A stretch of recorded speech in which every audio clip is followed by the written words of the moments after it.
Okay, so this is all rotted out. I really didn't know how to wrap a chain around this. I thought I might be able to get it around that and get it to hold, but I just went ahead and drilled a little hole and put a lag bolt in, and a concrete anchor, and that allowed me to lift it off.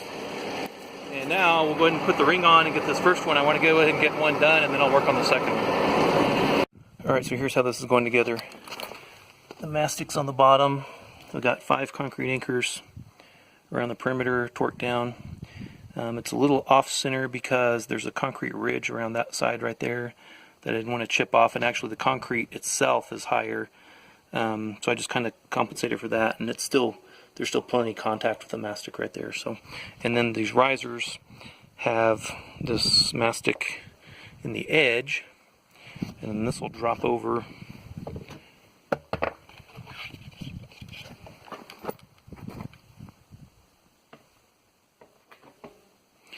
like so, and then I'll have to pick it up again and align it so the screw holes there align with the holes right there.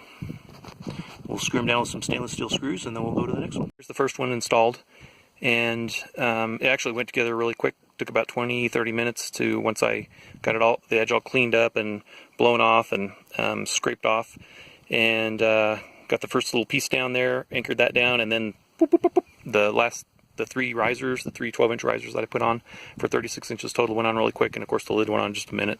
And all the risers, just like the base, have a bead of mastic around the bottom edge to keep water from intruding.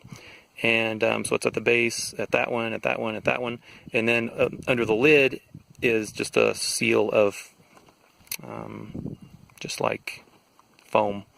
And the lady that sold me this said make sure you do not put mastic around the lid because they'll never get the lid off when it's time to take the lid off and clean it out again. So I've got one more to do. I've got to get another masonry bit for my anchors because I pretty much burned up the one I had on here, but the concrete's not that hard, but the bit's like 20 years old, and I'll just pick up another one tomorrow. And I put an anchor in right there, the 3/8 anchor, and tighten it down, and then I'll just drop the chain under that and lift that one off just like I did that one over there.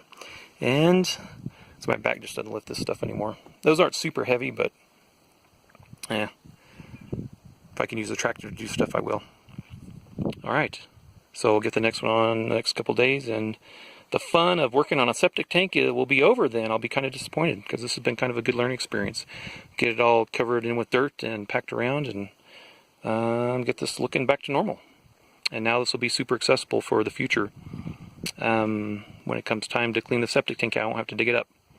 It's easy to dig up with the backhoe and it's kind of fun, but if there's like an emergency and it's backing up in the house, I don't want to be taking time to do that, especially if I'm at work or something and we just need to get it pumped out. Then that's it'll be a lot easier now.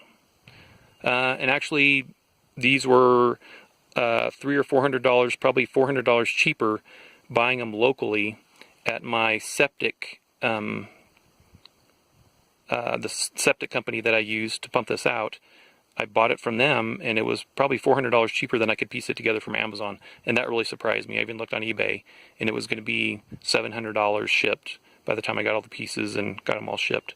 So this was just over $300 for these parts at the local septic place. So that really shocked me that it was that much cheaper. I thought, well, they'll probably be a little more expensive, but if they're here, I'll just go ahead and get them here, and it turned out to be hundreds of dollars cheaper.